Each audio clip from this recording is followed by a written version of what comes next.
Hey, I bought too many Steam games. On this week, I slew the Spire on Slay the Spire.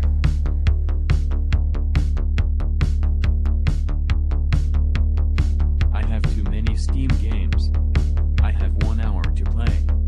After that, it's... That's it, man. Game over, man. Game over.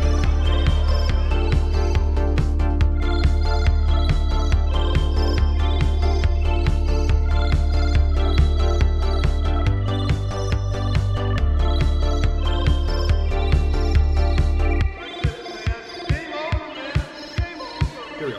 So, hurry up, Mo. Thoughts and prayers. Final score. Yeah, that's nice. I'm not thoughts and prayers. Not thoughts and prayers. I like that. Thoughts and prayers. No, I'm not saying that. That's so bad. Begone thoughts. Have you seen that stupid fucking meme? No. It's THOTS. Thoughts. It means women. Begone thought. THOT. Thought. Oh, okay. I It's don't like understand that. Yeah, I don't understand that either. That's fine. I don't Anyway. want to. Anyways, Anyway. how's it going? Pretty good. Did you just play another video game? I just you played- look like you played another video I game. just played another video game. What did you just play? I played a game called Slay the Spire, which is an early access game on Steam. Yeah, Alden. I thought you were pretty... That was a lot of time for you on that last one. No. So I'm going to give you a challenge this time. All with right. With this new video game... Okay, all right now. Okay, whoa now.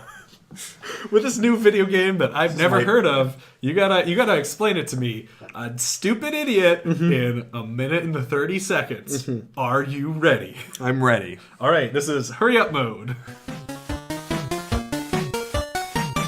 All right, so the game takes place. You are a hero advancing through a sort of endless dungeon, and you have to advance from room to room. And the unique thing about this game is that you build your moveset out of a deck of cards. These are the cards that you can collect from killing other monsters or finding random treasures scattered in the rooms as you advance. If you've played a game like Darkest Dungeons or FTL, it's a very similar feeling to that. It's a roguelike, which means that it's permadeath. So you pretty much play until you die, and then you restart.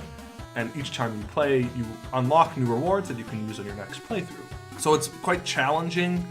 The overall end goal of the game is to get to the top of the spire, the sort of ascending thing that you're trying to go up. And you have various mechanics involving the cards. Some cards are focused more on dealing damage to the various enemies that you find. Others are more support driven. And overall, the game reminds me of something that you would find like sort of in some fevered half dream of some like card owning, comic book reading 2005-esque, 2004-esque world. It's this very sort of interesting pastiche, and I think it's a game you'd probably enjoy quite a bit. All right, cool. Checkpoint passed. On to our next one. Your thoughts. All right. Alden's thoughts. So the game itself is beautiful. I think that right away the art style is one of its biggest strengths. It's incredibly gorgeous to look at. It's this very sort of 2D cartoon style, gorgeous little effects, really attention to detail to the monsters that you're fighting. The game plays out like an RTS, not an RTS, sorry, an RPG, like a turn-based RPG. Like a JRPG where Yeah, like where Final Fantasy you or play a something card. like You play a card Yeah. from your hand, Uh-huh. and you do that move, and then they play a card from their hand, and they do their move, and you sort of back and forth. that? So it's like turn-based. Yeah, turn-based combat. Sure. And it's sort of a tactics strategy game, which is a card game. And again, it's really just the art that sells it for me. It's this gorgeous, very tone appropriate. It's got a lot of strong colors. It looks like something you would find in like a comic book that you would love as a kid, or like love as sort of like as a teen growing up, and it sort of really plays well into that. It's got this wonderfully evocative world where they give you just a bit of information. Like you don't know why you're doing this. Yeah. You don't know why you're doing these things, but there's sort of a world built around you, and you're just sort of moving through it, and it's up to you to sort of figure out the elements.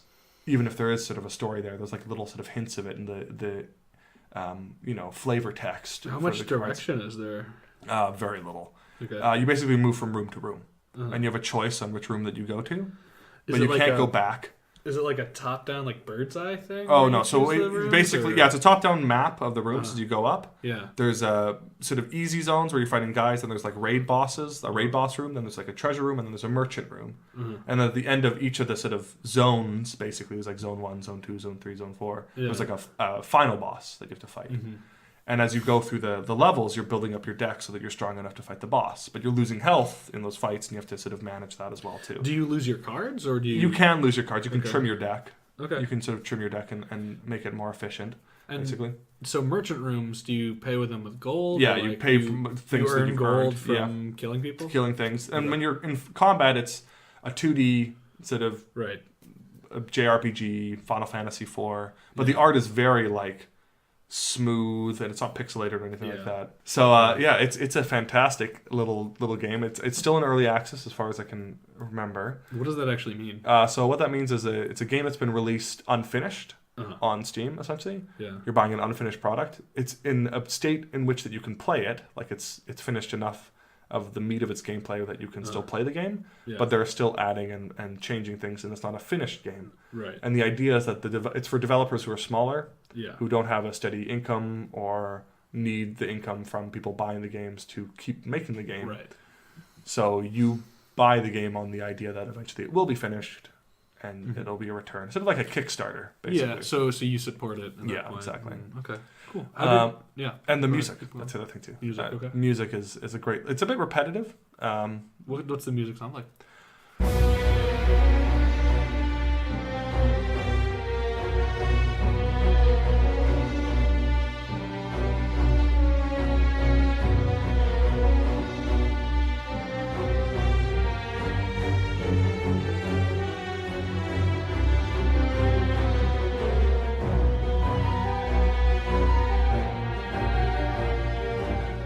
It's hard to really put a genre to it. It's just sort of like generically How would you like describe it? sparsely orchestral, where it gives like, you know, the right ambiance, I guess. It's just very well, it's well fitted, I would say. It fits the mood that it's trying to sell well, which is sort of this like sort of slightly gothic, kind of kitsch, kind of fun world with Very cute, like fantasy. yeah, fantasy-esque, but also with like sort of cute things, but also things that are kind of like slightly horrific. It fits. It's very tone appropriate. You know, again, the art and design is just like out of this world, and the even the internal mechanics too are very solid. Like the fact that you have so many cards to play in a turn, you have to manage your sort of resources very carefully. There are certain interesting mechanics that will affect your cards. Like if you're cursed, it starts putting in blank cards into your deck so that you can't use those cards. So every round of game, you get a hand of cards that you can play, and if you have those curse cards, they fill up your sort of slots, and you will have less options to work with and things like that. So it has a really interesting little mechanic, and it does what all good games should do, is where you have one mechanic, and then you just fuck with that mechanic. Right. Like that's why So, that's why Mario is so successful. Yeah, and that one that's just the lines. Like Yeah. you just draw lines or whatever. Yeah. Yeah. I remember that being like a really. I can't remember the name of it, but yeah, I remember that being. Instead of having a bunch of mechanics that are shittily done, you have one mechanic done really well. Yeah, no, I get that. That's a good interesting idea with that. It didn't promote any higher thought like Getting Over It did. Is there any? Yeah, okay. And there was no real narrative, and I didn't get that far. I kind of fucking suck at that game. Yeah. So in an hour, you. In an hour, I died twice. Okay. And I got to the second That's pretty level. typical for roguelikes, though, right? Yeah. I don't have the mentality towards it, but I really enjoyed what I had. So yeah, that's my thoughts and prayers. How did you? One last thing. How did you find out about this? It was just advertised, and then some of my friends bought it, and I sort of glanced at it, and I was like, you know what, it looks pretty good. The reviews were quite word of high. mouth, Yeah. a little bit. Okay, Yeah. cool. Yeah, I think it would be interesting.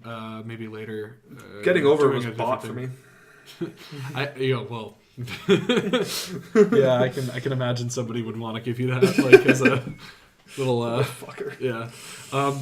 I was just wondering, maybe sometime we can talk about like indie games versus AAA or something like that. I mean, this could be more of a gaming type thing. I don't really know a ton of. I am in the video game world. I'm not necessarily a part of it though. I don't engage in all of this stuff there, but I am interested in how it functions. So I don't know.